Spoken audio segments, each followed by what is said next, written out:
quick little apology for Ash's audio on this one. It is listenable, or else I wouldn't be sending out this podcast all you use, but we are aware of the issue and apologize. I have chosen to test this station's destructive power on your home planet of Alderaan. Then name the system.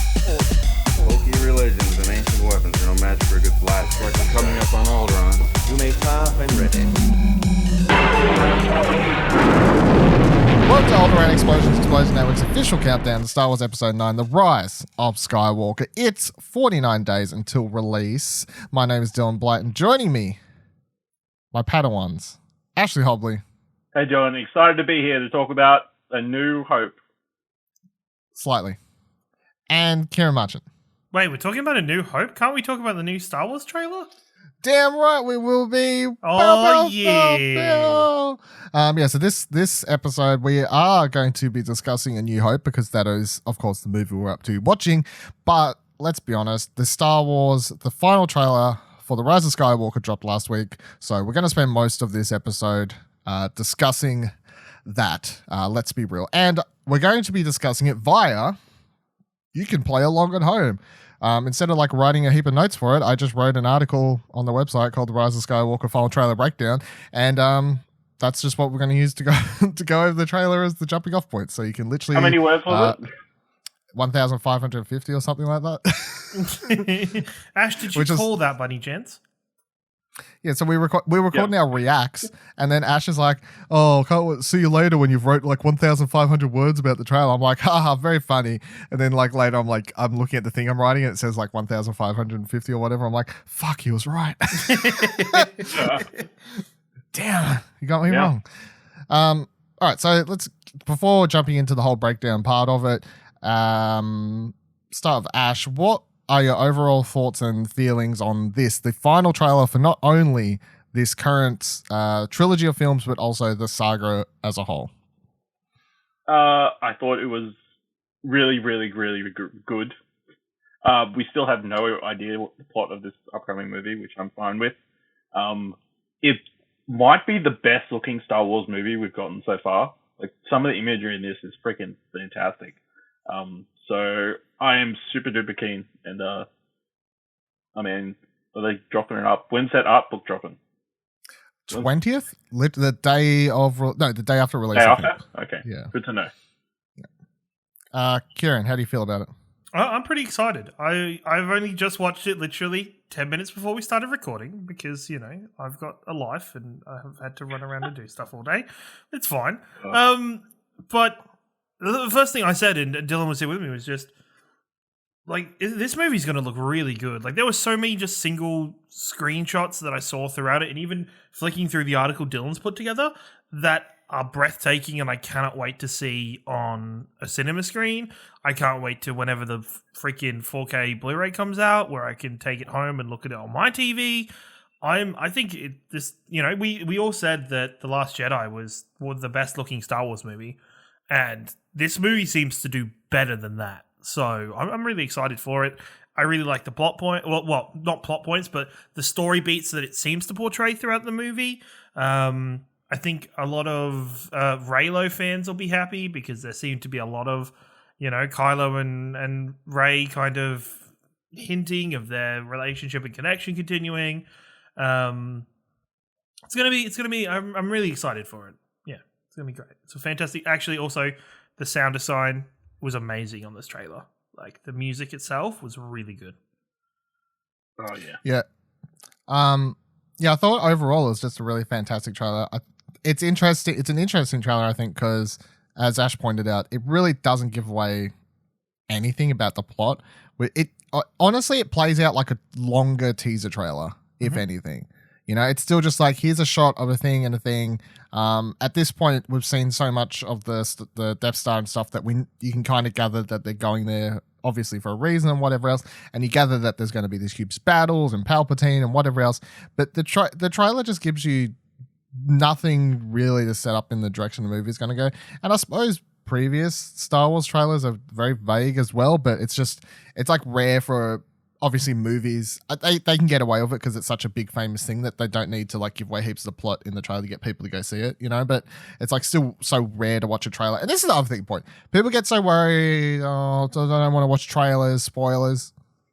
I've never had a Star Wars trailer spoil a movie, and this is the last trailer for The Rise of Skywalker. As far as I'm concerned, hasn't spoiled anything either. And usually I wouldn't be surprised if I watch this trailer after watching the movie and then I get to do the whole like, that shot wasn't in it, that shot wasn't in it, that scene wasn't even in it. They used that scene and used a different angle, you know, like all this stuff that they've done previously. So that's always an interesting part of it. Yeah, it looks beautiful. John Williams' music and stuff was great in it. Lots to go over, which is what we're going to do now. So it's an instinct. A feeling. The Force brought us together.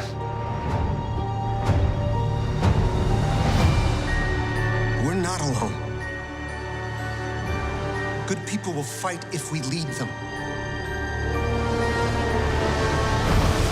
People keep telling me they know me. No one does. But I do. The trailer opens with the relaxing noises of what I'm going to be assuming is the forest moon of Endor until I've seen the movie and it's proven otherwise. So this is the first thing I want to point out. Forest, green, and when we did the reacts video with Ash, I was like, I can't, like, the trailer opens, Lucasfilm, you know, black screen, and you just hear this, like, the forest sounds and whatever. I'm like, it just sounds like Endor. And then Ash, you know, rightfully kind of points out that could be sounds of any forest, really. But I'm like, yeah, but it just sounds like what in my mind goes Endor. I think a lot of the imagery of this trailer would lend itself to the fact that it's Endor. It just kind of makes sense. The other place it could be would be Yavin 4. They could be returning there as like a throwback. Let's return to the original OG Rebel base for, you know, whatever reason, I guess. But I'm like, I would rather see Endor. I want Ewoks. I really want a fucking Ewok in this movie at this point. I mean, I tell you what, if there's Ewoks in this movie, I'm going to be excited just to hear the pop from the audience when they show up. It would be such a... It'd be so good. The thing is, if there's Ewoks in this movie, we're going to get Ewoks and Porgs interacting with each other. Maybe. There's no Porgs in this movie, so you don't have to worry. There's no Porgs in this damn trailer. But they're on this. They're on the Millennium Falcon, though. Oh, yeah, they do. Well, I don't know if they are. I haven't finished. You know, Chewie it's been a few years. Chewie gets snacky. I'm still reading this. What is the book called? Jeez, I can't remember. Whatever book I'm reading currently, the young adult Star Wars one that they've put out for the Journey to the Rise of Skywalker, and in that there's like heaps of Porgs. Like they name the Porgs in this book, which I'm reading it via the Kindle app, and it's the first novel I'm reading like on my phone through the Kindle app, which made me go, I just want to buy a Kindle now because this was way easier. Kindle's so much better. It's so much lighter to hold. Just quick side note, because I thought this information was so good and so interesting that I need to put it out there. This book wasn't out in Australia when I wanted to read it. It was out other places. I wanted to find out why. I went on Twitter. I found the author. Someone else asked this question. They legit said the reasoning is because it was printed in America and all those related countries, and then it takes longer for it to get to European countries, Australia and whatever, because they literally have to change all the times colors spelt and all these other words where we use and shit. I was like, that sounds like that's a legit thing. Anyway, Kindle solved that problem. I'll just read them write the word colors like incorrectly. My mind can handle it. Anyway, they got all the Porgs in that book. They named them all. I get to highlight that through the Kindle app, so I got that saved for my memory later. But they've currently like crashed on this planet, and the Porgs just like started wandering around the planet. I'm like, oh, are we going to end this book with the Porgs just be left on this planet? And that's going to explain how come they're not in the movie later? Because the boy collie, no, that's not what I want. I want the Porgs. I want the damn Porgs in the movie. But yeah, so Forest Moon of Endor, maybe, we'll see. Rey is seen running down the forest and drops a helmet on the way past the camera. You can see a Seeker droid flying past as well. So Rey's doing some training exercises here. This matches up to the scene in the previous trailer where we see Rey throw her lightsaber through a tree. So to me, it's pretty obvious at the start of this that she's doing some sort of training exercise. That's like why she had the helmet on. Very much like Luke, A New Hope, like we're going to talk about this episode. You can see the Seeker droid, the same one, same sort of thing that Luke uses to practice his lightsaber technique. On the Millennium Falcon in A New Hope, you can see that in the top left-hand side of the screen, fly past it in the first shot of the trailer. So that's what's going on here. She is doing training. You can see the same Seeker droid in that last trailer where Leia's there as well and she throws the lightsaber, which I still reckon is she's throwing the lightsaber out of fit of rage. Like she failed the Seeker droid like hitting all the bolts or something like that, and then in a fit of rage she like kind of just chucked her lightsaber at the Seeker droid and then just took down Tree. So that's what I think's happening there. As Rey jumps across a gap, it transitions to her landing on the scraps of some ship. Best guess it could be the inside of the Death Star 2, but it could be something else as well. I think more than likely it's obviously the Death Star here, since that's judging from the rest of this trailer. I would say it's definitely the Death Star. Yeah, I don't know. It's a bit too dry, is the only thing. Yeah, but what? Like it's a big ass ship. Like I know it's sunken, but it's like even if you go in from the bottom, it's. You know what I mean? Like once you get inside, the top area is not going to be wet. Like it's enclosed from the inside.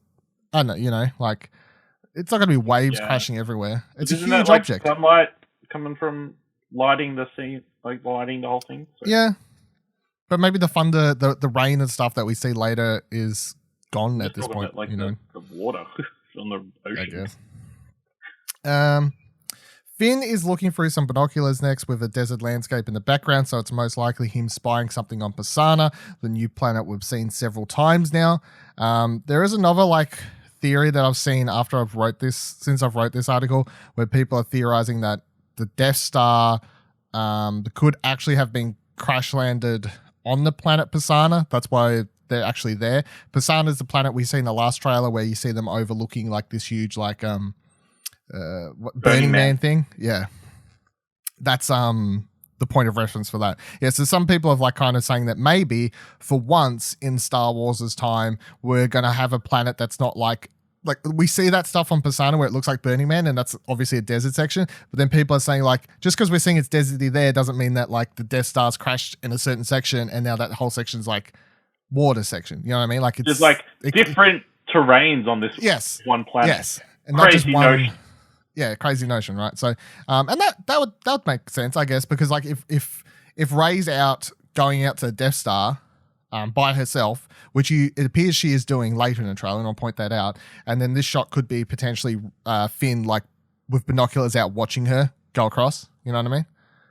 So it does line up, but I'm still kind of saying I'm still hoping that Death Star is on one of the moons of Endor or Endor itself, since we've never actually seen it, and Pisana is its own separate planet. But I'm not against these people's theory of lining up the planets and whatever else. The next shot returns to Rey running across the forest section again, as Finn is heard in the voiceover describing the Force and how it brought them together. I don't know who he would be speaking to here. He sounds very in with the Force, he sounds very confident in believing in the Force. Can I, the last couple of trailers, and I think it's just Star Wars lately, the voiceovers for these trailers are freaking awesome. There's just something about the way they're doing the voiceovers that gives me chills. It's because it's no one having conversations or talking. They just cut out metaphorical lines and put them over the trailers. That's literally all they are. It's who are they talking to?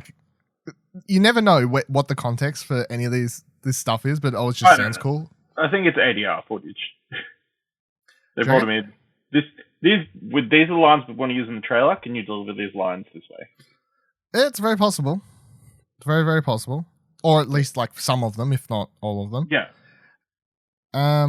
In the next shot, we can see that the Resistance has grown substantially since we last saw them nearly destroyed in The Last Jedi, with Poe's VO describing how people are willing to follow them, they just have to lead them. You can spot Lando in the inner circle here, sporting his Solo-inspired costume, as well as Snap Wexley, played by Greg Grunberg, returning after not appearing in The Last Jedi.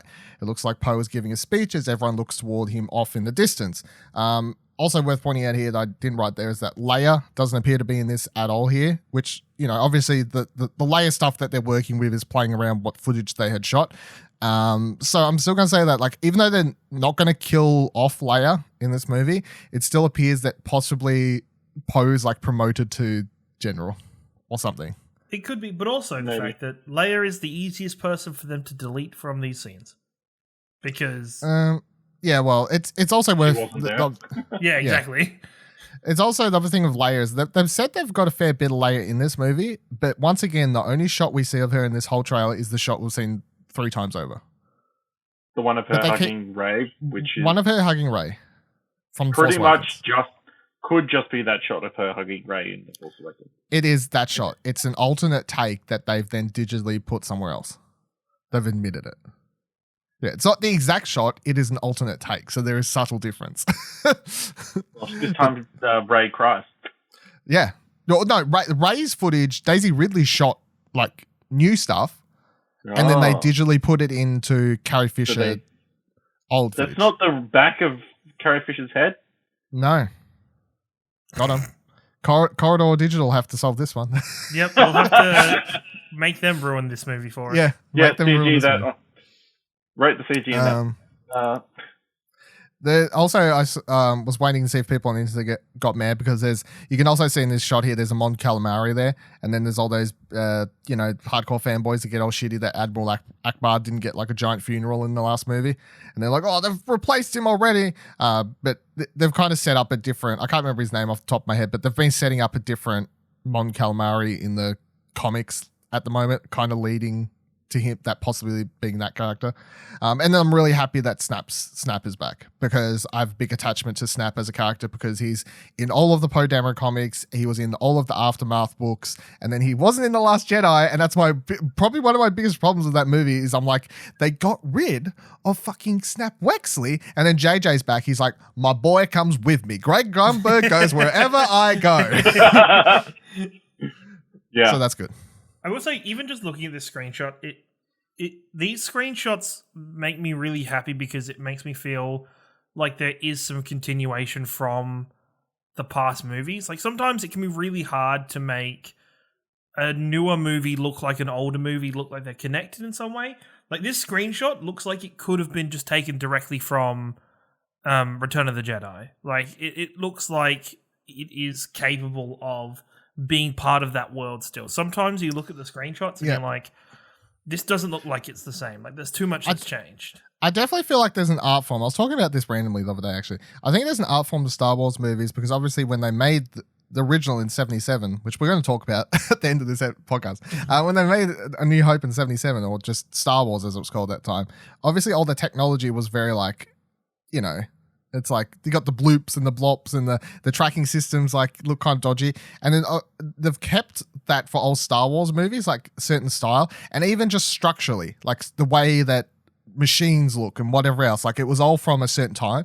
And I think there's an art form how they've managed to keep that like kind of 70s futuristic inspired look, yet managed to like obviously make it look newer. Like it's definitely an art form. It's like a production design meeting visual fidelity. Because that was one of the things that always bugged me about the prequels is that it was hard for my brain to conceive that the technology that they used in the prequels is inferior technology in theory to what they use later on. Even though it looks like more like it looks better. Like it looks like it's more technologically able. If that makes sense. I think a lot of that they just get around. Like, why aren't people using this from the prequel films anymore and stuff? And they like an easy just answer for a lot of that is like, oh, the Emperor like banned them all. You know, like Emperor banned cell phones. Yeah, it's just nice to have that continuity going through this because it would have been really easy for them to, you know, somebody at Disney just be like, no. In the time since the Return of the Jedi, there's been all these technological improvements and everything has like gone really far where it doesn't feel that way watching the movies, which is really nice. No. Or it's like, it's one of those things like where they could actually have a planet in Star Wars appear. Like that's because it's, you know, giant galaxies. Like one planet could be like a lot technologically more advanced than another planet, and that's kind of what they have set up in other extended universe material and stuff. It's like you got the really rich planets with like high tech and whatever, and then you've got like planets where people are literally like cavemen, and that sort of thing. Like that Captain Phasma book, which was really good, that came out prior to The Last Jedi. They explained how Phasma got to the First Order and stuff, and she lived on a planet where she and her people just were basically living like cave people. Like she was fighting other clans with like stick weapons and shit, and then literally a First Order ship lands down there, and they're all like, "What the fuck is this?" Like they don't even know what a gun is at that. Like this is what that whole planet was. So yeah, it's like a big divide between stuff. And the last thing I would point out for this shot, and this will come up several times, obviously through the trailer, but it's like especially when me and Ash did the reacts, like my first reaction to this shot was like, wow, look at all the people that are here, especially because The Last Jedi, you obviously see the Resistance just dwindled down to what's basically remaining on the Millennium Falcon. Leia tries to send out that help signal. Obviously, at the end of that movie, she doesn't get any help.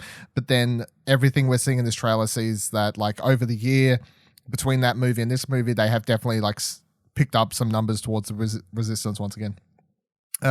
Rose Tico appears dirty and possibly amongst battle in the next shot with Dominic Monaghan in the background as a Resistance fighter, and Lieutenant Connix, played by Billy Lord, is next to him. So Dominic Monaghan, pretty cool to see him in this movie. I don't know how big his role is going to be, but you know, if you're a fan of him, if you're a fan of, I don't know, what's his, what would his, yeah, I was about to say, Lord of what's the his Rings. most, It's either Lord of the Rings or Lost. yeah, because no, it's Lord of the Rings or Lost. Yeah, I always get my mind confused goes to Lost.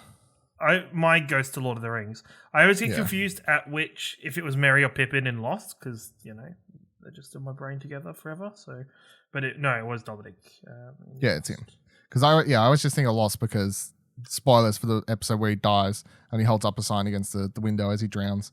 It's like one of my favorite like images from TV history. So whenever I see his face, I just think of that. Anyway, he's in this movie.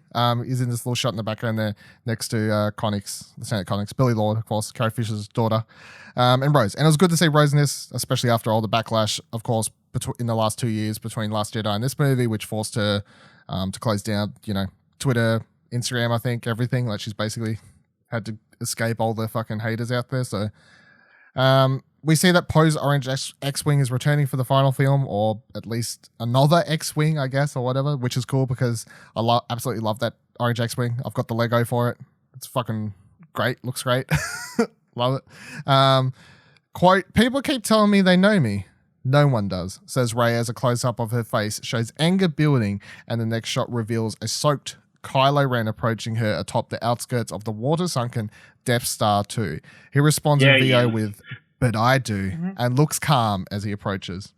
He's a really wet, really wet boy in this shot. You know, this is he's a very #wet boy. in more ways than one, you know. Someone remix Bad Guy and put Wet Boy. He's a wet boy. I think the other thing interesting, because we've seen a lot of this so far, you know, like it definitely feels like this Death Star fight, like the Jedi fight, and all of this stuff is the stuff we've seen the most of in promotional material. And I think as TV spots start rolling out, they'll continue to kind of push snippets from this fight and stuff, because it's like I'm sure it's like a longish fight and they can push it out different angles and whatever else.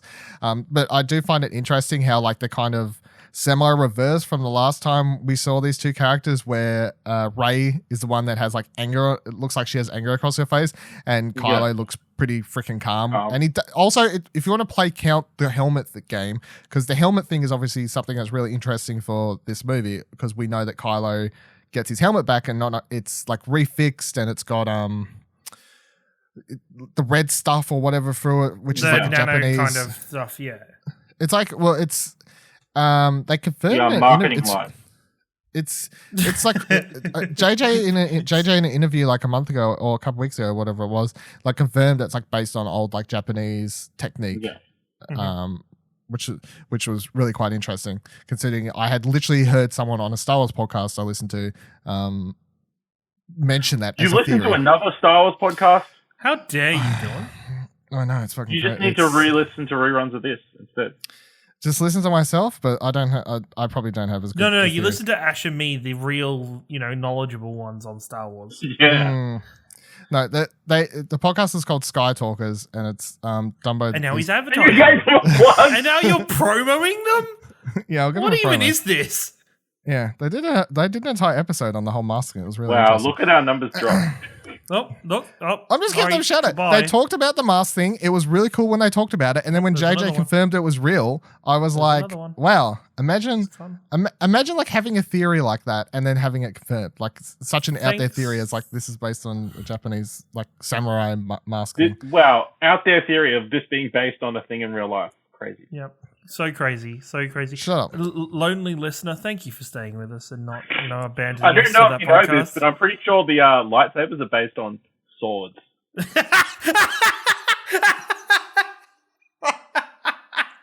Crazy theory out there. Let's put it out there. I guarantee if we go back in time, Mr. fucking smartass, that you could not come up with that theory if you try. Maybe if I studied some Japanese stuff. If you knew about the Japanese kind of strategy for it already, Yeah. if you already had the knowledge, you'd be able to theorize it. But how do you theorize something that you don't know about, Dylan? Well, exactly. So, look, all I'm going to say is it's the podcast is hosted by two women, and now I'm just going to say that you're a sexist, and we'll move on from there. Nope. Okay, fair point. I tried to pimp a Star Wars podcast hosted by girls, and I got nothing but Fucking hell, nothing Dylan. but bullshit. I'm sure if they were guys, it would have been perfectly fine.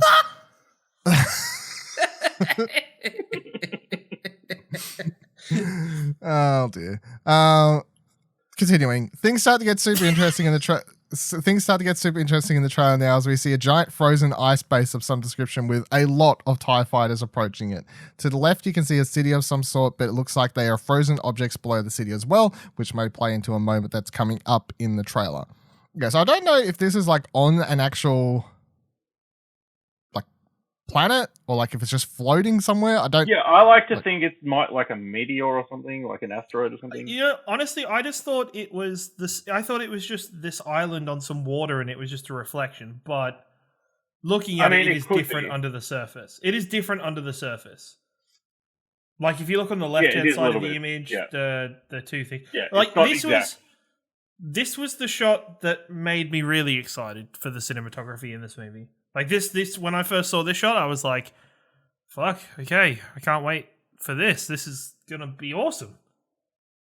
Yeah, this is one among a couple things that I'm like, this Star Wars movie is going into some weird territory, which I think is pretty bold considering it's the last movie. Like a lot of stuff we're seeing isn't like kind of play it safe Star Wars stuff. They're like, here's a giant ice thing, and then we're gonna have some fucking horses riding on spacecrafts later. So like, there's a lot of weird stuff that I would expect to see in like Star Wars Rebels happening in this movie, I think. Yeah, so a massive frame with spikes growing out from behind it is shown without anyone seated in it.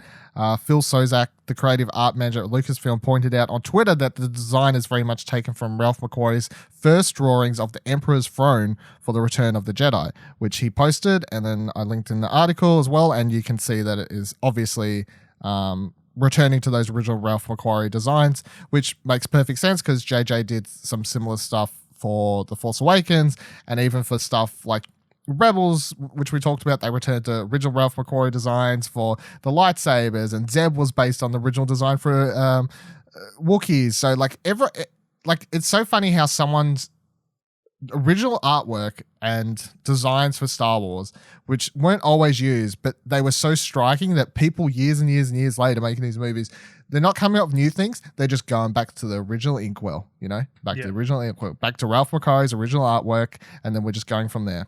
So that picture that's linked in here, that's the original drawing, and it was like Luke. That was supposed to be Luke meeting the Emperor there. That's what that picture was representing. You got a little hooded person down below that was Luke, and then obviously up in the chair was supposed to be the Emperor. It never ended up happening. Instead, we got the OG Emperor throne room thing, which will appear in just a moment, actually. So, but either way, the throne also reminded me of like it triggered two things in my mind, which was A, Thanos thrown out in the middle of some random meteor floating through space type thing, and then also B, it reminded me of Game of Thrones throne, just simply because it's like a big ass chair of like lots of stuff coming out of it, like swords and stuff that we had for Game of Thrones. Interesting though, because it's very like fantasy looking throne, not like space inside Death Star throne. It's very like fantasy like. We hear in VO Palpatine say, quote, "Long have I waited, and now your coming together is your undoing." So I said to Ash, Jenna reacts that I'm saying that this is him talking about Rey and Kylo coming together is going to be their undoing. But does anyone else have any? Well, I thought initially your coming together is going to be your undoing was Rey and Kylo, but now when I was rereading it over while you were talking, it could also be just about the Rebel Alliance. Like it could just be about the rebels themselves coming back together and growing to this strength. Could be. Like it's back to that, that when the power of the one side of the Force grows, something emerges from the other side of the Force to keep it in balance. So this light, this force of good, or quote unquote, the light side of the Force, this massive like people coming together on that side has awakened the darkness that is the Emperor back up to kind of realign it and bring it back into balance. The other thing I was just saying, I was like, it could be the First Order coming together with the Resistance, maybe. Mm-hmm. And I'm saying that only because the other thing that's interesting about this trailer, when you like think back on it, is that all of the bad guy stuff we're seeing is all like Emperor, Palpatine, like Star Destroyers and whatever else. We don't see any First Order shit at all. Do you believe? So this is just from this. So theory for the plot of this movie is that the threat or something awakening of the Emperor is coming back, and it starts with the First Order and the Rebels racing to get to whatever it is first, to try and either destroy it if they're the Rebels or reclaim it if they're the First Order. I don't know what that could be though. Like, I don't know, because you see, I think you have it later on in this. You see Rey looking up at what seems to be the hood of the Emperor, that has a bunch of like machinery and stuff around him. There could be like some kind of object of the dark side of the Force that they're being pulled to, or something that is in one of the Emperor's previous towers or locations that they're both being drawn to, that is hidden within this Death Star now. And that's why both Rey and Kylo are converging on the Death Star to see if they can claim it first. I mean, yeah, possibly, but I'm like, I don't know. I just feel like if the Emperor is like actually back, like he's actually alive, then he would be like, "Fuck you" to both sides. Like, he's rule of two. Like, but that could be the thing. That could be the thing where they both go to deal with it in their own way, but then Kylo realizes, like, the Emperor's like, "No, I want nothing to do with either of you. Like, I want to fuck you both up. Yeah, I'm the boss.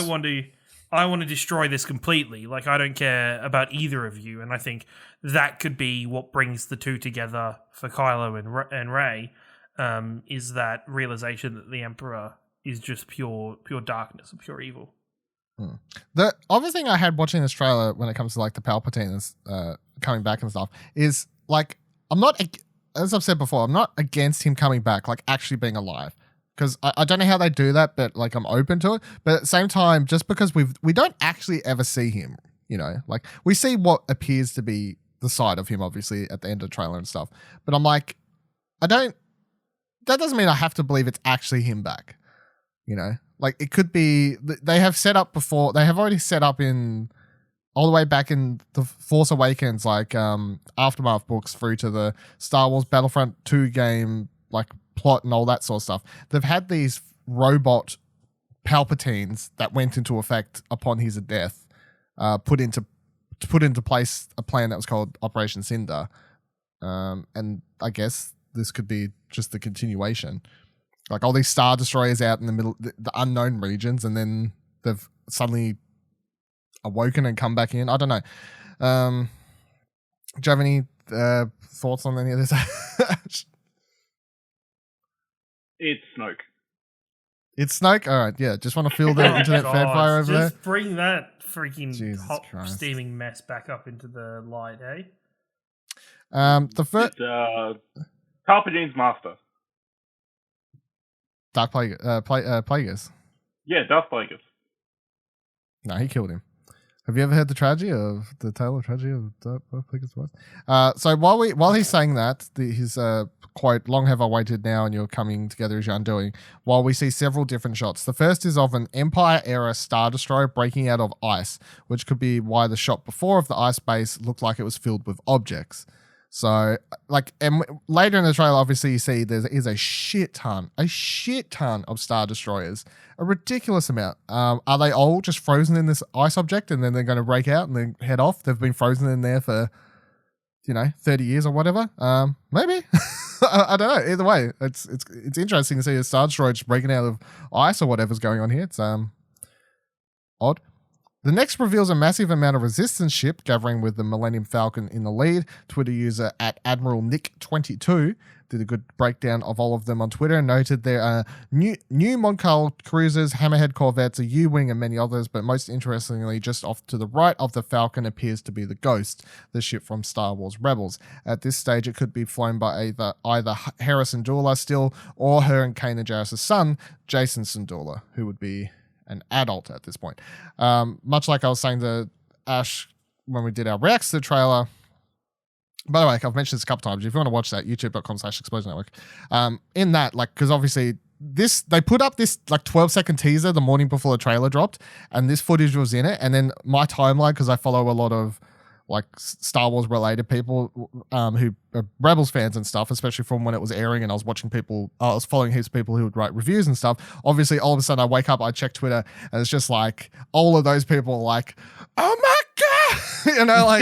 The Rebel ship is in the trailer. What's going on? Because no two ships in the Star Wars universe are exactly the same.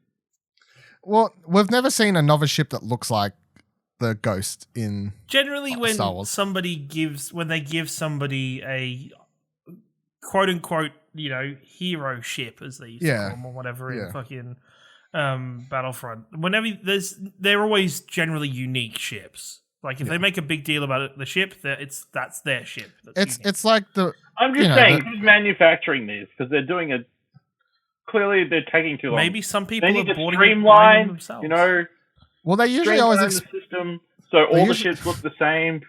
Well, they do, and they usually explain how unique ships stand out in canon by saying that whoever owns them makes changes to them that makes them stand out, i.e. the Millennium Falcon being a YT freighter, which Han Solo did heaps of modifications to. So then if you saw another Corellian freighter, it wasn't the Millennium Falcon because the Millennium Falcon had changes done to it.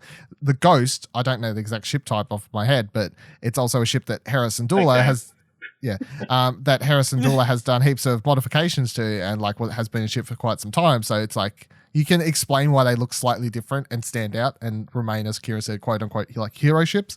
But I'm pretty sure it's the I think 99.9% it's the Rebel ship. I'm gonna say that'll probably be all we see, much like how we see it in Rogue One. Just show up there. I would say that putting it in as an Easter egg just in this one fight, and then having fans be like, "Oh, freak out," that to me just teases set up for that sequel Rebels series. That ship's still out there. They're going to connect it. They're going to be, look, the ship still exists at this point in time.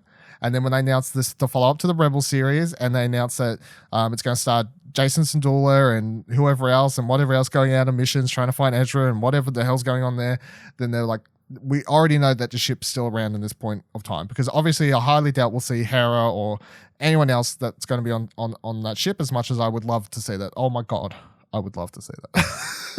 That would make me quite happy, but I doubt it's going to happen. I'm very impressed though. Come on. I'm sure Hera will pop out of the ship, and then Ahsoka will come out after her. Damn it, Ash, you beat me to it. I was about to ask. I was about which one of these ships is Ahsoka's ship? It turns out the bad guy that we were just mentioning before, Ezra. All along. Shit. So when people Dawn turned him after the events of the final episode of the Rebels. Back when Rebels was originally airing, back in season 1, because obviously Force Awakens was right around the corner or just come out or whatever. everyone was straight away theorizing. Ezra Snoke was the theory that like people were going for. Ezra Snoke, and it still could be true. It could still be true. No, the other thing I was just going to note is that I thought it was interesting that you even have an Easter egg in this for a trailer for this, because as I was saying in the reaction initially, it was like in Han Solo, in the Solo movie, we've had extended universe materials. We've had freaking Darth Maul show up and stuff. You know, like deep cut for people who watch Clone Wars, and well, not even deep cut, just a cut for people who watch Clone Wars and whatever else. Rogue One, they mention Hera's name over the PA. You see the ghost. You have tie-ins to lots of extent. But The Last Jedi and Force Awakens have very been like, we're just our own films. We're not going to put Easter eggs in or any sort of connections. So I thought it was interesting that now on the last one, JJ or whoever is being more open to like, yeah, whatever. Easter egg, ghost, yeah, sure. Keep the fans happy, do what you need to do. Like, but I only expected that in the spin-off material. Like when The Mandalorian drops, I expect lots of Easter eggs and callbacks and references to Rebels and Clone Wars and whatever else, simply because Dave Filoni's involved with that. And it's like, that's just kind of his bread and butter. So anyway, I was really happy to see it. And the other thing that's really cool about this is there is just so many fucking ships here. Like as that user, Admiral Nick 22, writes the list of them, that we've not seen this many different types of good ships in one shot ever. Like it is literally all the ships from the prequel era, they're there. All the ships from the original trilogy era, they're there. All the ships that they introduced in the sequel trilogy, they're there. You've got everything covered. Like they're just going all out. We then see a group moment from inside the cockpit of the Falcon with Rey and Chewbacca flying. A few more seconds of Rey and Kylo fighting atop of the Death Star 2 again, and then very quickly a shot of something exploding. I'm not sure what it is, but you can see the other thing in this frame is a Star Destroyer, which I assume is doing the blowing up, and this is in this instance. I don't want to assume it's a planet. I refuse to even think about it. Do not even fuck with me. I do not want fucking Star Destroyers suddenly being able to blow up planets. I'm over it. Don't do it. I'm just going to move on. The next, we see Rey driving a craft of some sort across the rocky waves towards the Death Star 2 remains in the water. It seems she's alone in the craft here. So yeah, this is what I was saying before, how like Finn could be back on the desert part and he's like watching her, I guess is what people are sort of theorizing here. But either way, it appears that she heads out to the Death Star by herself on this craft. You can't see anyone else bouncing around. Of course, there could be another craft, but as far as this trailer shows you, it appears that she's heading out by herself on whatever that is. I have no idea. It's very rocky and weathery as you head out to Death Star as well. The middle of the trailer slows things down for a moment, so C-3PO can make you tear up a bit. We see Babu Frick, the recently revealed character that was described as, quote, a tiny droid smith working among the spice runners of Kajimi, doing some work on the back of 3PO's head, with Rey looking awfully worried in the background. BB-8 and D-O looking worried as well for their droid companion. Poe then asks, quote, what are you doing there, 3PO, in a room filled with Rey, Finn, and Kerry Russell's character Zoe Bliss? What appears to be a 2-1B medical droid can be seen over Finn's shoulder, and in the following shot over 3PO's right shoulder, you can see a B-1 battle droid. So this definitely would appear to be a droid workshop owned by Frick. 3PO then answers Poe with a heartfelt, quote, taking one last look, sir, at my friends. So whatever 3PO is doing or being changed to do is most likely going to be fatal to him or wipe his memory. I found this quite interesting, this whole scene, like in retrospect, because it's like the one moment they choose to like slow down the trailer and give us an actual like non-edited scene from the movie is this. That's it. This is the only non-edited scene we've had from the whole movie. This both, I don't know, part of me, if this is 3PO's, death, I will be disappointed that it was in the trailer. Like, I don't think he's dying. I don't think he's dying. I think this is a swerve, but like, I think that would have robbed a really special moment that anybody, even if you hated C-3PO, would tear up at if it was going into his death.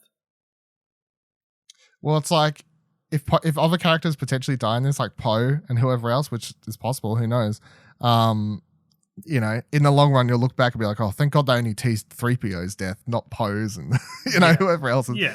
Also, I think what's happening here, I think the running theory from a lot of people, myself included, that I think makes the most sense is that if they're after something, like the Resistance is trying to track down something, especially like a really old, like Palpatine related item, they might be having, so they might find Zoe Bliss, which since Poe's standing close to her, and we've heard rumors that those two have some sort of relationship, and that she's like, you know, a neutral. She's not resistant. She's not First Order. She's just like a fucking, I don't know, like a bounty hunter type character. And she's Catwoman.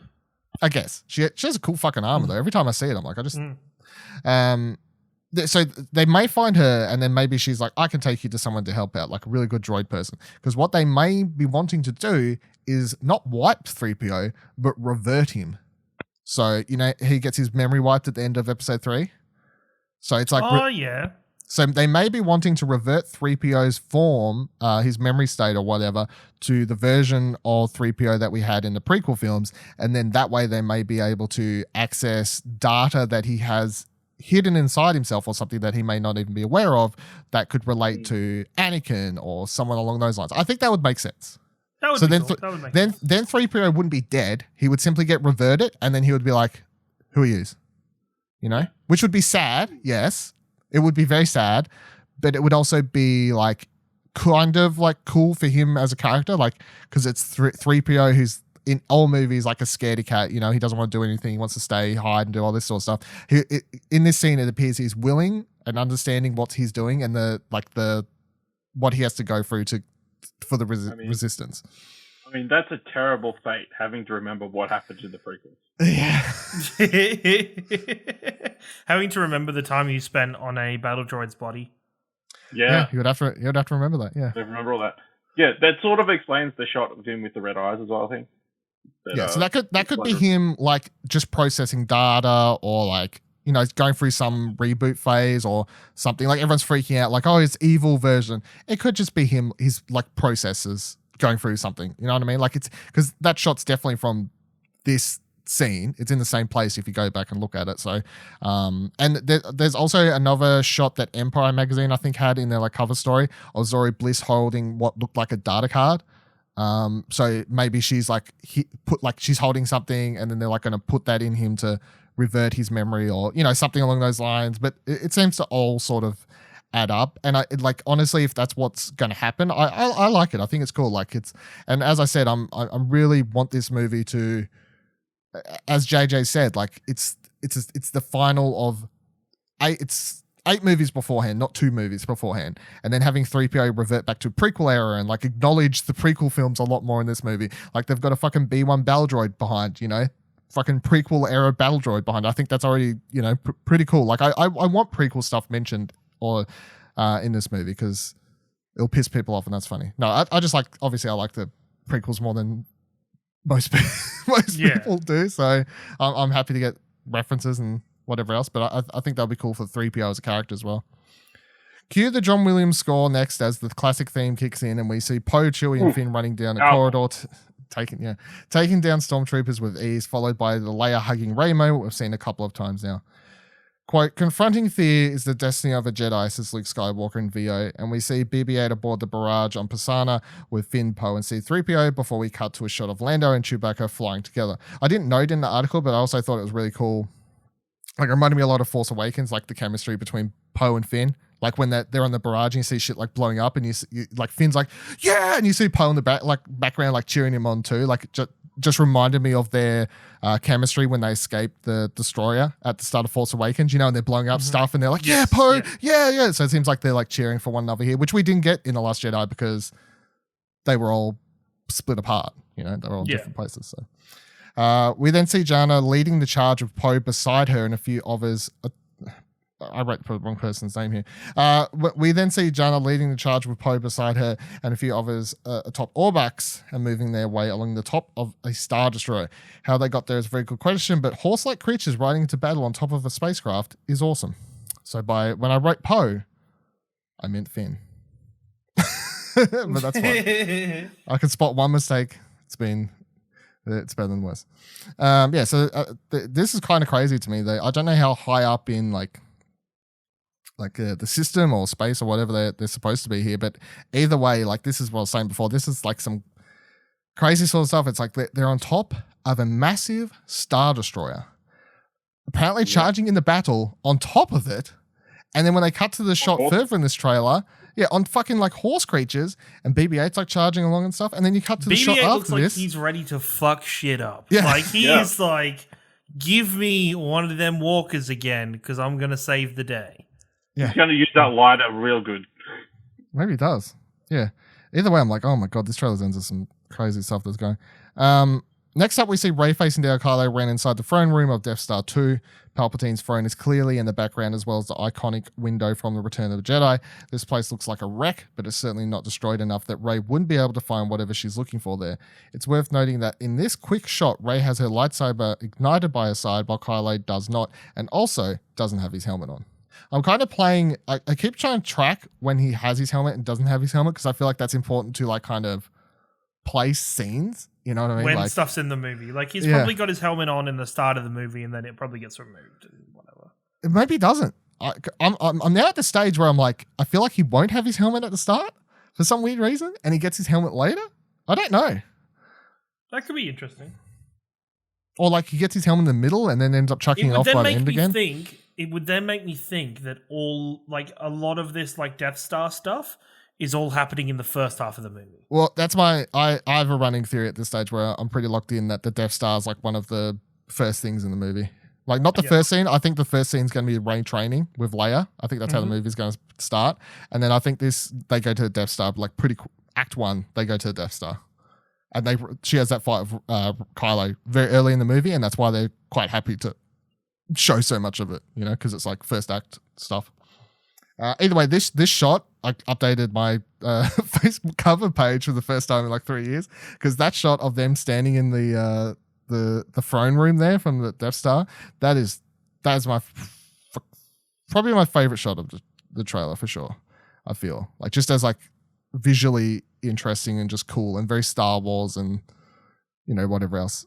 It's also just like those two facing off is just what this trilogy, you know, this trilogy of movies is about those two characters, and potentially Palpatine. So interesting again that Rey's the one holding a weapon and sort of looking angry, while Kylo's like not calm.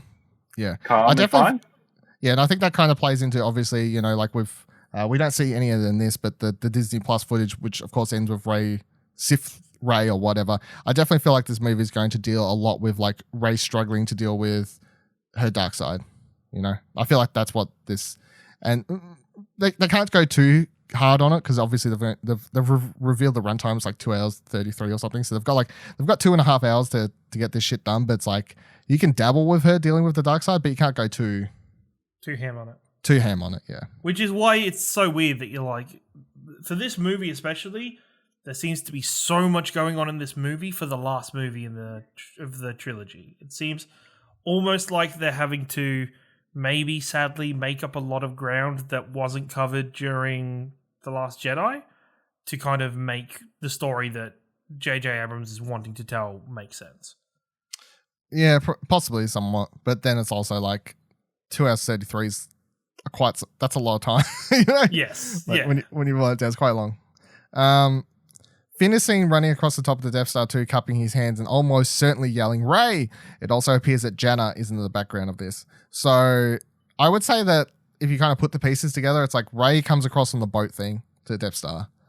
Finn is off in the distance or somewhere else. And then he sees Kylo come down, I guess. And then he chases in to try and like warn her. And then you presume that he's like running towards her or something and like, Rey! Or something. I don't know. But like, if you watch the trailer, it's very obvious that he's yelling Rey. Like, I'm not a good lip reader, but it's definitely Rey. My personal pick for the most interesting moment is next as we see Kylo with mask on and Rey with both a lightsaber and dagger in hand destroy some sort of structure. If you slow it down, it does appear like the structure was holding up Vader's helmet, so this could be Kylo's new special place for his favorite object. You could take a guess that Rey actually deflects Kylo's blade and causes destruction, but if you look carefully in the final moments before it fades out, he isn't swinging back into action. If anything, it looks like he's about to remove his helmet. So yeah, this is probably the most intriguing moment, and definitely the one I focused on right after watching the trailer, simply because it appears that the two of them are destroying that Darth Vader's helmet, which is obviously very representative of something if the two of them are doing that. And then also really interestingly is the fact that Rey does have in her opposite hand to her lightsaber some rather big dagger object, which obviously would be of some importance.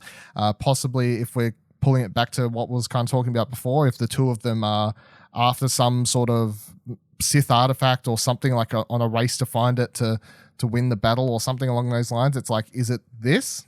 Because she's holding it, like it's there. It's a thing. What could it be? Could this to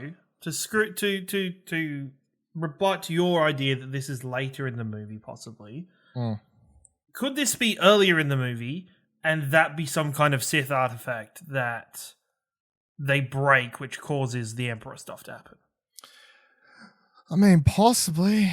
I mean, there's also that theory I liked, which I think I brought up before, about like Palpatine actually just being inside Vader's helmet. Like that's where his energy was being kept, basically. And that, like he was talking to Kylo the entire time. So I don't know. Like either way, like because this for me, I don't know. Something about like Rey's hair looks very well kept at this point, and normally in a movie, the hair design kind of becomes wilder as the movie goes on.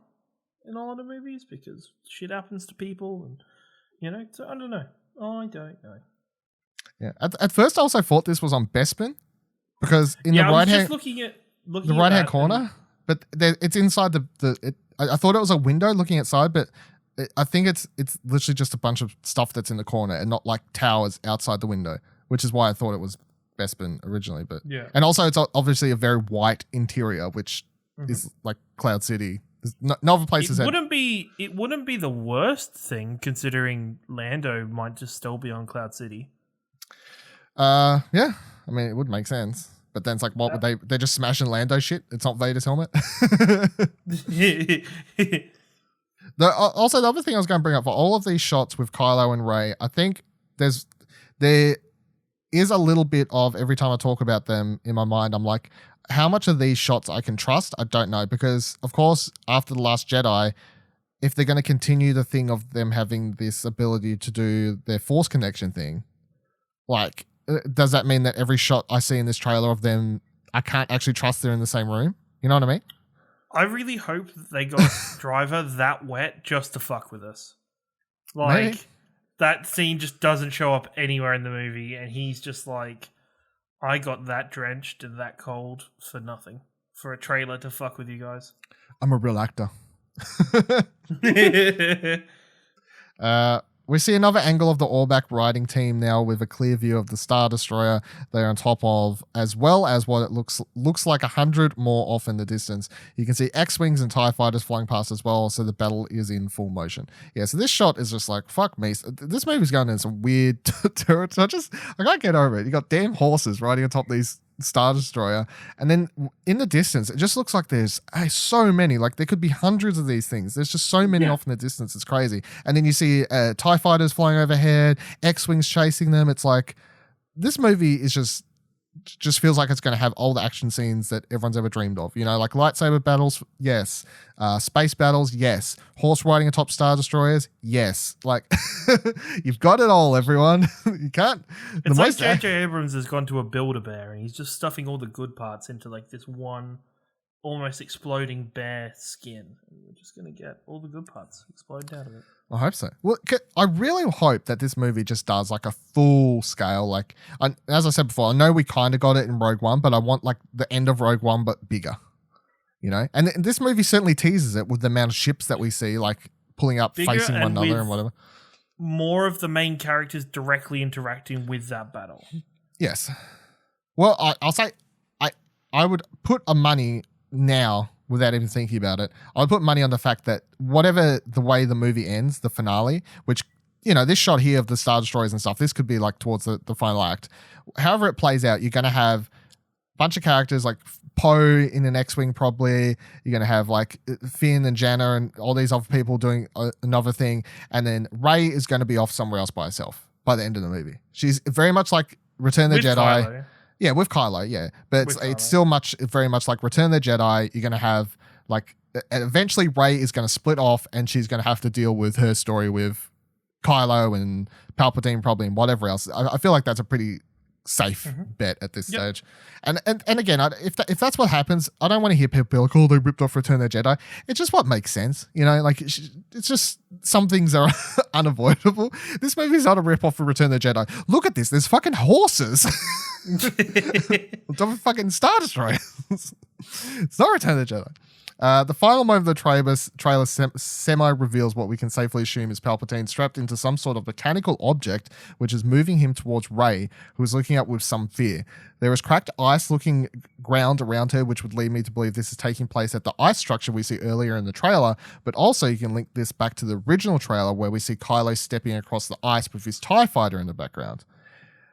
So she's standing atop all this cracked ice looking stuff. You can, in the background, it appears like there's a huge drop off cliff, like it's kind of the ground's already sort of disappeared around. And Palpatine definitely, if this is him, which we're going to say it is for sake of argument, definitely appears like he's in some sort of machine with legs. Like the first time I watched the trailer, I thought the camera was like zooming in, but I watched it in slow motion. The camera doesn't move; it's him moving. Like he's moving forward, not the camera. So, and she's obviously doesn't look too happy about whatever she's seeing. I do want to shout out one thing I saw on Twitter before recording though, which is someone else was like, imagine if it's not Palpatine that she's seeing there. The thing that she's looking at in that under that hood is evil Rey. I was like, oh yeah, I don't know how we get there, but that's interesting. Like, I was like, it's an interesting theory you're chucking out there. So what do we think of this shot, Ash? I mean, it's cool. I don't know. It just depends on who. I mean, it kind of looks like a Dalek. So, true crossover. It would be a shocking turn of events. Doctor Who already did it with Star Trek, so sure. Yeah. But yeah. Can't mix this across the It's streams. cool. More ice, I guess. It can't be that cold if she's still wearing, like, normal clothes.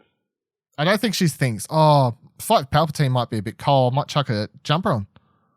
Put jacket on? Palps, can you just hold up just a sec? I need to run back and grab a hoodie from the car. Yeah. Give me a sec, eh? Just give me a sec. You think they don't have a bunch of capes inside the Millennium Falcon? You can borrow one. Who says she rode here on the Millennium Falcon? Yeah, I guess. Jeez, Ashley. Ash, come on. Presuming her aircraft capabilities? Gosh. Do you have any thoughts on this shot, Ciaran? I think these shots kind of tie up a lot of the theories about the Empire having a dormant kind of factor to itself, where they had stored a whole heap of these ships and a whole heap of men and the Emperor and stuff. So I think this is the middle of the movie. I think this is. I'm really interested. I really like where this is going and where this has been. Yeah, if it is like the whole like the Emperor and like 1,000 freaking Star Destroyers are out in the outer regions of space and have been like sitting there dormant for this long. My biggest question is honestly going to be a lot of the authors of both the comic books and books over the last 6 years at this point, because even going all the way back to the Aftermath, which was the first new trilogy, new Disney era Star Wars thing, straight away in that book they start hinting at this stuff. It's like what happens after post episode 6, and they start being like a bunch of the Empire just disappears into the outer regions. A whole heap of Star Destroyers go out there. And they did that in that trilogy. And then none of that's come into effect or even mattered. And like, if it turns out that that's important and that's what plays into this, then my biggest question is going to be for those authors like Chuck Wendig and stuff, and be like, what did Disney tell you? Was they just like, we need you to send ships off into space, outer region of space, and that's all we can tell you? Because there's no way these authors actually know what's going to happen. Yeah. They would have just been told, like, this is what you got to do, and don't ask questions. Yeah. Like, maybe we need your book to contain this information, please. Yes. Thank you. Ash, especially when you say? consider that Kathleen Kennedy told both JJ and Brian Johnson to just do whatever. There was no set plan of where to go. So assuming at Force Awakens time, they're telling them to put ships away from major places. So yeah, I don't buy into they had absolutely zero plan. I know that's what everyone likes to believe. I think they had a rough possibility of where they wanted to go. Like flimsy this, and then it's like, oh, if Ryan with his film changes this, then we'll just like kind of restructure this part or whatever. As long as we end up at like they had like an A to E to Z. I feel like because even JJ in interviews, like he's got asked about the whole Ryan Johnson thing and be like, oh, did Ryan Johnson fuck all your plans and all this stuff? He's like, no, like I had to adapt some stuff, but overall I still get to tell the story I probably would have told. There's got to be. I would like to think that they had a. This is where we start, and this is where we finish. You guys get there. I don't care how you do it. Just get there. Yeah, it's going to be hard for me to believe that they had absolutely zero plan if what we're saying is going to happen and it is just all these dormant ships, because I'll be like, they've literally had this in these fucking books from back around the Force Awakens time. So even if you want to be like, oh, the movies like Ryan Johnson Ryan Johnson got to play in his own playground a bit or whatever, but I'm like, behind the scenes they've still been since day dot, if this turns out to be true, planning this. There's always got to be somebody from the Star Wars department of Disney that is somewhat steering this story, that is like has their idea of what their story is and is steering it along to it. Yeah, well, that's why everyone. Oh, I don't want it to happen, of course, but this is why everyone keeps being like, "Oh, send freaking what's his face from Marvel over to Star Wars. He'll fix Kevin shit Feige. up." What Kevin Feige? Star Wars needs a Kevin Feige and all this sort of stuff. So, one last shot is a close up of Rey in an undetermined location with her lightsaber ignited, and we can hear Luke say, "quote The Force will be with you," followed by Leia finishing with "always." Rey's face looks like she's actually hearing this at the time, and it's not just out of context for the trailer. Well, so it seemed to me. Like it definitely felt like she had like a sort of like she's like about to do battle or something. You know what I mean? Like she's hearing Luke and Leia. Maybe they're Force ghosts and they're like literally talking to her or something like that. I don't know. Maybe. Of course, we never see Luke in any of the trailers. We do hear him with Leia. I love how they have Leia finish the trailer by saying "always." I think that's like now hashtag iconic moment. So yes, yeah. I've seen people online very happy that she said it, and now that "always" is a Star Wars thing, not a Harry Potter thing. Yeah, we can have it as both, like. As someone who owns a shirt with Snape on it, this is "always." We can have both. Yeah, but yeah, I think this shot is like lit perfectly. Like seeing the reflection of the light blade in her eye. Yeah. In her eye, yeah, that's cool. Yes, it looks really cool.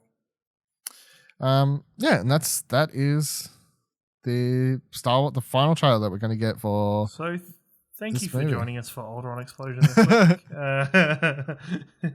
No, so we are going to, unless anyone has any final thoughts on the trailer that we missed. No, I'm good. Okay. No. We are. It's the last trailer though. We're never going to get a Star Wars trailer again. Yes, Like we a will. Skywalker Fuck off, saga. actually. No, it's Skywalker. Well, the last of the Skywalker saga, you very much say. Yeah, we're going to get more Star Wars. We got Star Wars TV shows. We got Star How Wars. does actually? Here's a question to put us in a tangent for 10 minutes. How does the quote unquote title "Rise of Skywalker" fit into anything we've just watched? The redemption of Ben Solo. Yeah, I guess it's the Okay. only thing. Yeah. Okay.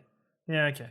Yeah, because Hashtag whenever Ben people are like, "How are these movies even Skywalker saga? Like Rey's not even a Skywalker." Yeah, but Ben is. Is she though? Isn't she though? Shut up.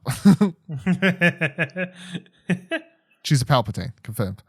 All right, so let's talk about a New Hope. So, I don't have too much to discuss. I cut some of my notes and stuff and whatever for it, and I didn't try and come up with some like key discussion point this week, obviously, because as I predicted, the trailer discussion kind of was the majority of the show. But either way, Luke Skywalker was just a farm boy until he received a mysterious message from a princess.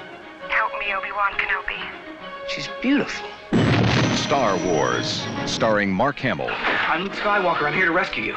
Aren't you a little short for a stormtrooper? Harrison Ford, Boring conversation anyway. Luke, we're gonna have company! I think we took a wrong turn. Carrie Fisher, Good luck. when was the last time you watched A New Hope, and how do you feel about it with the most recent watch? Ashley Hobley. 2 years ago when we did this podcast. Yeah. Yeah.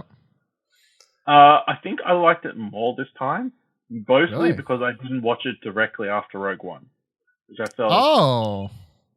which Really? helped. That's the opposite effect. I always wish I watched this directly after Rogue One. No, because I just feel like the pacing and everything is so different, and obviously it looks way older than Rogue One. That it's a little bit jarring. I think I liked it more this time. Maybe I was just focusing more and I wasn't in such a rush. Because I'm pretty sure last time it was like I was trying to squeeze it in right before we were to go there to record. So, yeah, I still have issues with the pacing. I think at times it's like super slow. And then just noticing that they're basically like 3 locations in the entire film. Yep. Yeah. Tatooine, the Death Star, and then Yavin. Yavin. That's it. So, but yeah, it's good. It's a good movie. It's the groundwork of everything. Interesting also seeing Obi-Wan and probably paying more attention to his lines and that kind of thing with the thought as to how that's going to fit into the Obi-Wan movie, where he pretty much doesn't recognize R2-D2. Also, he says I think they can retcon it and just have him like, or like the fact I thought about this watching it too, and I was like, the fact like it's so long ago, like he went through so much shit, you know, and people maybe that's what happens in Obi-Wan, you know. Yeah, I'm like, I'm not going to get hung up on him forgetting Anakin's droid. You know what I mean? Does like he ever? Does I can't remember. Does he ever actually say R2-D2 with him around? Like, and just like, because I think if he heard the name he would realize it. I just think it's a thing for him that, you know, you've been in exile for so long. What's the fucking chance that this random fucking droid could be here again? Yeah, it doesn't bother me really. Yeah, no, I don't think it bothers me too much. And then he says, "I haven't heard that name since before you were born." What Obi-Wan? Yeah. Yeah. Well, true. Just lying to him, really. It's true as far as we know, though, right? No one. It was really. It was. No one has called him Obi-Wan after Luke was born. We'll find out. We will find out in the Obi-Wan TV show. They didn't. Yeah, okay. And in Rebels, I think in Rebels he's only called Ben. Yeah. They only call him Ben. That's one of the things that Obi-Wan Nobody TV called shows him Obi-Wan after Luke was literally born. What? Yeah. Well, no, Obi-Wan. He hasn't give heard him some anybody, fucking leeway. He hasn't heard anybody call him that. In the fight against Obi-Wan and Anakin at the end of Revenge of the Sith, it was really fucking loud. Like, he was like, I can't hear what you're saying. Like, he hasn't heard anybody say it in a very long time. I think technically he's wrong because it's like Yoda, after Luke is born, says like, Obi-Wan, go mission to protect child, you do, you know, whatever. So sure, he's probably technically lying, but at the same time, it's like, what, Yoda called him his name once before he fucked off to Tatooine, so give him some freaking leeway. I'm pretty sure the events of Obi-Wan are going to change. I don't think anyone on that planet, once he gets there, which is pretty much straight after Luke is born, has called him Obi-Wan Kenobi. Nobody knows that he's Obi-Wan. I think first episode of the Obi-Wan TV series, they will explain the whole Ben Kenobi thing. And even if they don't explain it, or like just set up the fact that like he starts using that name pretty quickly. I don't need him flicking through a dictionary like Ben, Ken, I'll go Ben Kenobi, you know, like I'll start using a different name. I don't need a big explanation for it. No. He's going to walk up to somebody at a kiosk of some kind, and then he's going to be like, "What's your surname?" And he's going to be like, "Kenobi." And they're like, "And your first name?" And he'll just be like, I don't. And then the kiosk person makes it up for him and calls him Ben. How about Ben? Oh, yeah, very good. Yeah. How about Solo Kenobi? Nah. Yeah. It's the same guy. How about Lonely Kenobi? Nah. It's looking a bit simpler. Ben? Yeah, all right then. Ciaran, when was the last time you watched it? How do you feel about this watch? Yeah, probably would have been 2 years ago when we did this podcast last. I think I've definitely, I think this is the only one of the old trilogy, like the original trilogy, that I just haven't seen again since. Yeah. How'd you feel about this watch? I enjoyed it. I think it always surprises me how quote unquote simple this movie is. Like just how just bog standard and basic the story of this movie is compared to when you think about Star Wars as a whole now. It's just so it's just so robust and so almost complex. There's all these Easter eggs. There's all these names that you have connections with or you understand. But this small little movie is just self-contained and just like the smallest drop in the ocean. And it's really interesting to watch. Yeah. Well, yeah, it's like 1977, lot lower budget. No one thinks this Nobody movie's going to knew be a about it. success. Yeah. It really is like one of the only movies in like kind of history that you can like point to and be like, yes, this is a very iconic movie. And at the time, they had no idea that what they was doing was what they were going to be getting so into. special. Yeah, It's something that's been made for an audience to get involved with and to enter. And there's no other Star Wars location where you can see a stormtrooper knock his head into a doorway. yeah. It's still so good, and since somebody pointed it out to me, I've loved that moment in this I love movie how every time. they didn't remove it, but they add in like the Jabba scene and the special edition and all this sort of stuff. But they still just leave the freaking head knocking. But fair enough. All right, so my short notes. Last time I watched this was probably I hadn't watched this since 2 years ago either, and Star Wars, I enjoyed it. I watch it every time I enjoy it. It's Star Wars. There's my feelings. My notes. First thing I wrote down. Vader is so pissed at the start, it's still funny, which I think plays into what Ciaran was was talking about with Rogue One last week about how funny it is. I love this. I love how fucking angry he is. And because I think I say this I said this last time we watched this after Rogue One, is that it's just, when you originally watched this, it was just come off as... It's weird acting choice. Slightly weird acting. This guy is obviously the evil guy. He's very angry. I can't connect to this or understand why he's so angry. Yeah. And then you see the end of Rogue One, where the little dickhead rebels literally flip him the bird as they drive away with his fucking Death Star plans. And then he's like, what? And then they have the freaking the arrogance to say, no, there's no Death Star plans. We're a diplomatic ship. You're like, I just saw you fuckers at a fucking battlefield, you fucking idiots. That's so funny. So when Princess Leia shows up and she's like, we're on a diplomatic mission to Alderaan. I know what you're doing. He's like, you're a fucking rebel, a liar, and I've caught you. Fuck off. Even that first guy like chokes out. He's like, we're on a diplomatic mission. You can't do this. He's like, just chokes him out. No, you're not. I just fucking saw you leave. Literally saw you leave right in front of me. Yeah, it's like one of the best things that Rogue One does. It's just make everything that happens at the start of this movie makes so much sense. It's great. Love it. Next thing I wrote down was I'm looking forward to seeing more Jawas in the Mandalorian. Jawas, when I was a kid, were like my favorite thing, just because I loved hearing them go, "What do you need?" for whatever reason. When I was watching the movie as a kid, I had like a toy for them and everything like that. I had a toy of their vehicle thing. I don't know the name of it off the top of my head. Sorry. The thing they put all the droids in and stuff. I had the toy of that as a kid and stuff. So I always had a thing for Jawas. And watching the movie, I was just like, oh, we're getting Jawas in. I was in EB Games the other day, and luckily I'm trying to be better with my money because they had some Black Series in there, and I wanted to buy them all. And one of the Black Series they had was the one they put out for the Mandalorian. It's just called Off-World Jawa. I'm like, oh, I want it. Don't want it though. It's $40. Oh, damn. Adult toys are expensive. So looking forward to some Jawas. Yeah, well, that's true as well. Next thing I wrote down is I can't picture Joel Edgerton playing Uncle Owen as tough as he appears in this movie on Luke.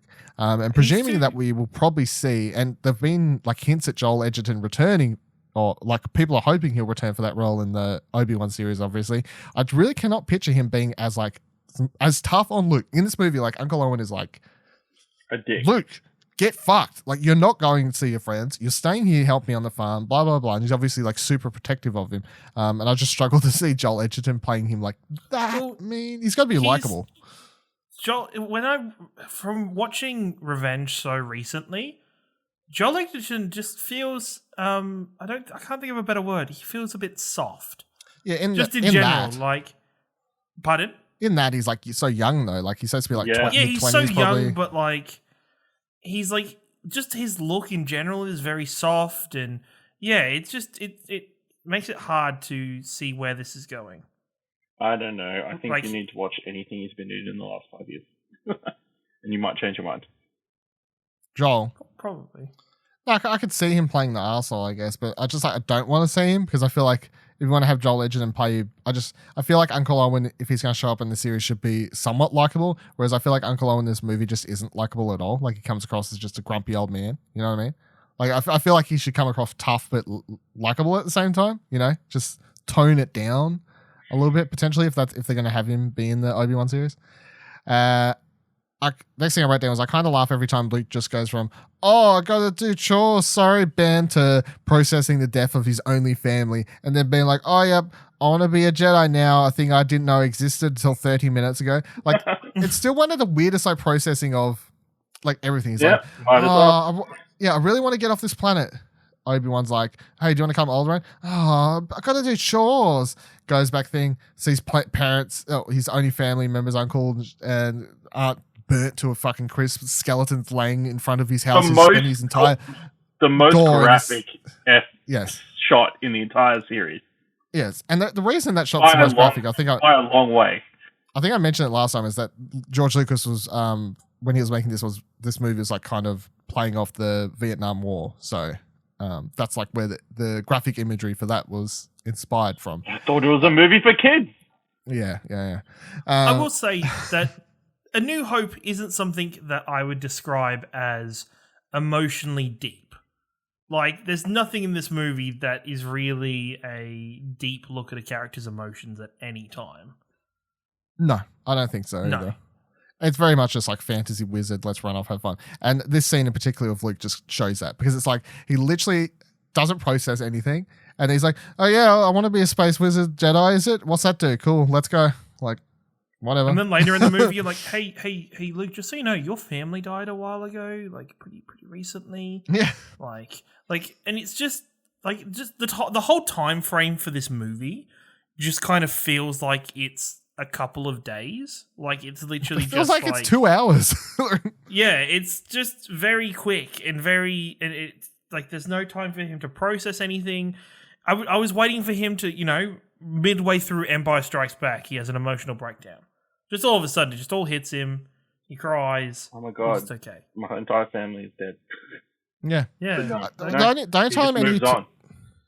only time progresses, I believe, in the movie is obviously there's the one night you see Luke go to sleep, and then the next morning heads off to find R2-D2. So that's one night slept.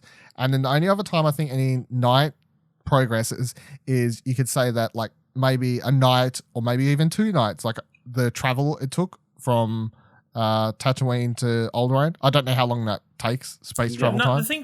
The thing for me always comes across as the only time jump is in Yavin. There has to be a time jump, right? No, there's no time jump there. Once they get off the Death Star, and then they get given a medal. Well, no.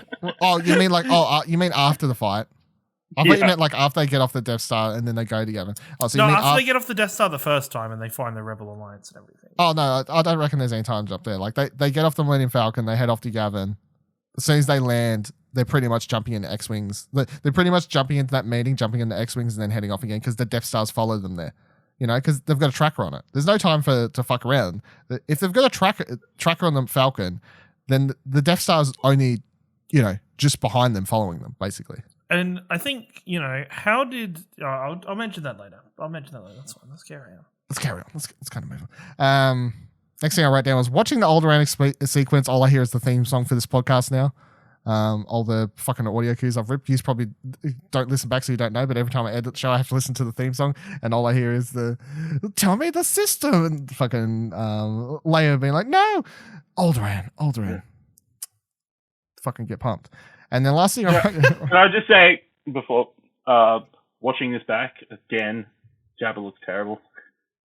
Oh yeah. We went over it heaps the first time, so I didn't want to bring it up again. But I was like, it looks just to remind people. It's so stupid. I don't know why they did it. It's because at the time they filmed Jabba as a human person, and it's just so weird because even like Han turns around and says like, "You're such a good human being, Jabba," like because it was played by a human actor, and then they never used. It was a deleted scene from the original movie, and then for the special editions. Which we're all watching. The only versions you can actually buy anymore, unless you go track down or OG ones. When they made all these versions, they obviously Lucas put that scene back in, except for he digitally put in the way we know Jabba the Hutt now as this big slug creature, not a human gangster person, which he was in the original shooting of the scene. And that's why they have the whole thing like where Han walks behind him. They're like, oh, how do we solve this? We'll just have Jabba react like, oh, like he's been trodden on and everything. It's so weird. And it's just, and then also I really do dislike all the random CG that got added into the actual city for Tatooine and stuff. Like just all the random stormtroopers background shit. Yeah, stormtroopers And, riding creatures and stuff. In the background. Yeah, it's a little bit overboard with the stuff that's added in. It's funny though because I feel like some of the stuff he's like added and changes and like they update to the lightsabers look like a little bit better. Like there's slight stuff you could do that I'd be like, yeah, cool, whatever. But then it's like some of this other stuff I'm like, why? Just don't. It's just not necessary. But last thing I wrote down was, sorry, but I gotta say it. People complain about Rey's powers, but this nerd found out the Force was a thing an hour ago, and he lands an impossible shot, and people mad Rey can use a lightsaber when she uses a stick to fight. Get out of my life. I It's mean, fucking he ridiculous. was a pilot, though. He piloted things. Oh, But he I didn't- fucking shot pump womp rats But on my what did fucking he- 224. Get out of But what did he here. pilot? Like, what did he pilot? Like, was like this. Like, the thing that bothers me is Arm just equipment. that. Yeah. Like, how did he get this good at flying this freaking X-wing without saying, "Now this is pod racing"? Yeah. Like, how did he get the ability to do so without making it into pod racing? It's definitely like, not his maybe he father's could have son. been like, "Now this is farming." Like he could have. I mean, he lived on Tatooine. There is a chance that he was involved in pod racing. You know, this Not is that we what know we of. need to know. Yeah, but He it's just just he just held it down. I know he people don't controlled like to himself. hear it. I know people don't like to hear it, and the excuse is always like, yeah, but Luke's like the son of Darth Vader. That's why he's so strong in the Force. Rey's not the son of Darth Vader, so like that's why she should be strong in the Force. Blah blah blah blah blah. But this movie's fucking way ridiculous. Like Luke learns to use the Force faster in this movie than Rey does anything in The Force Awakens, as far as I'm concerned. And people get so hung up Like on he's it. literally been he's known about the Force for like a little while, but he's already competent in it. Like, Yeah, at least Rey knew about the fucking Force and Jedi and stuff. Like she like heard of them as rumors and whatever in Force Awakens. In this, Luke's like, the Jedi who? What? Force? Son? What? Father? Lightsaber? Ooh, Stokey stick. Shooty bang bang. X-Wing. Bang bang. 1 in a million shot. Trust the Force. Good on you, Obi-Wan. Yeah, it's just like, it's hard Well, I not to mean, watch. maybe Obi-Wan did it. Did Yeah, what? Force Ghost. He No, he didn't guided take the control of blast. the fucking... No, he did. That's not how it works. he moved. It's not how the Force Kylo, works, man. Kylo, stop that blaster. It's not how the fucking Force works. You don't know that. Yeah, I do. It lives and flows through me. Does it though? Yes, that's literally how the Force works. How many midichlorians do you have? 9,999. It's over 9,000.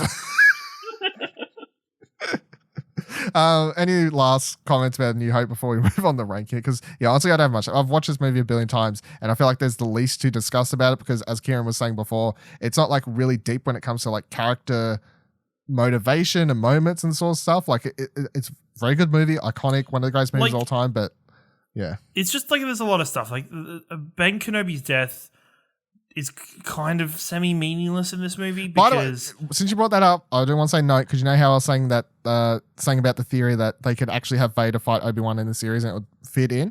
Rewatching this scene, I'm still watching it. I'm like, it would fit. Like Darth Vader literally says, "Last time we met, you was the master, I was a teacher, I was a whatever student, blah blah blah blah." They could not have them. They can still have them fight one more time. I'm saying they should. They can and they should have them fight. They should have Hayden Christensen come in as Vader and do the fight in Obi-Wan series, and it would fit perfectly into canon, as far as I'm concerned. Rewatching this scene, I think perfectly. you can not get him to do it. I want Hayden to do it though. What But he's it's just like going to when be the master the entire time. yeah, well, but you'll have stuntmen do the actual fighting. I just want a kind of like semi like Rebels. you want the same fight. thing as Rebels, where Yeah. his mask Yes. breaks and you see Yes. him under it. I want some of that sort of Just stuff. Yeah. CGI it Just- in. Just deep fake that.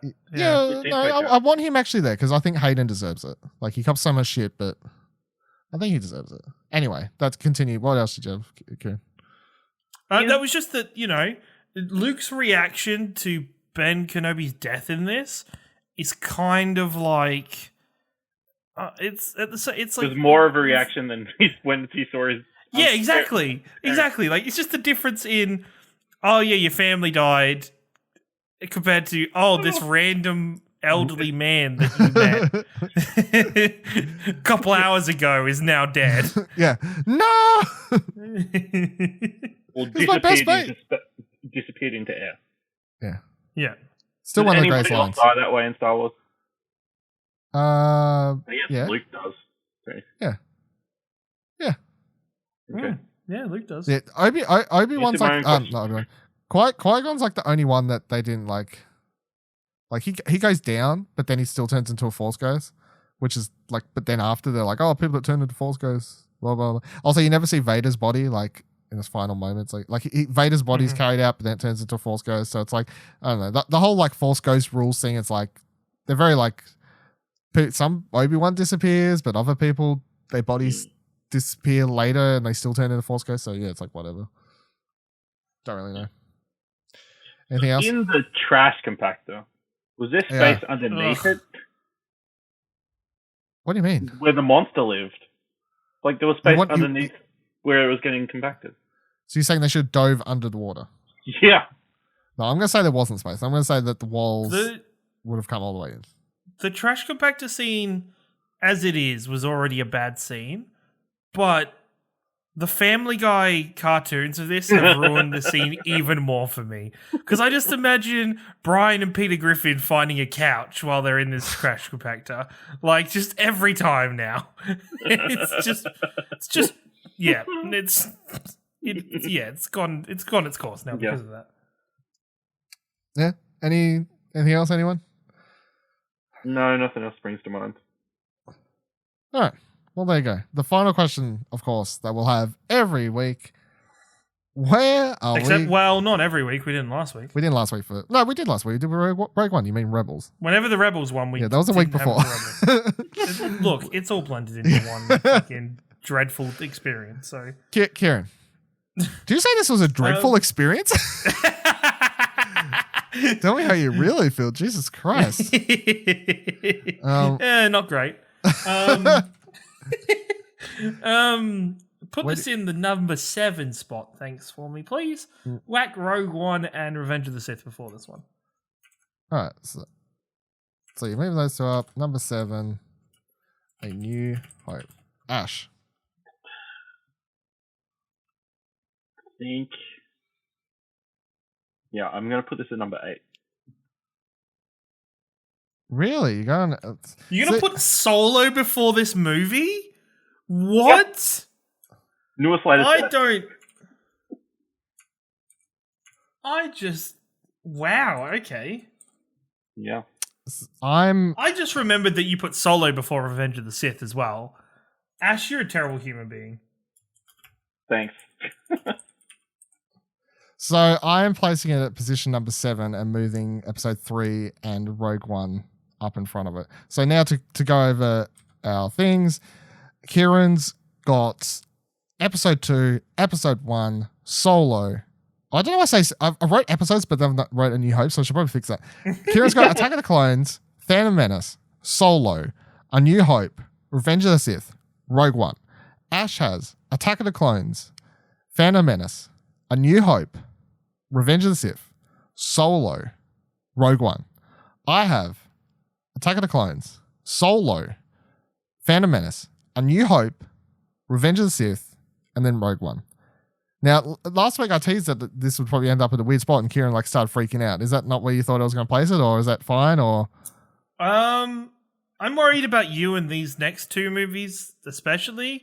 I just think it could have got. I think I'm more disappointed in Ash here. I was about to say, because you've put episode 3 above it as well as me, so you can't say shit. Yeah, no, me and you are on the same page here.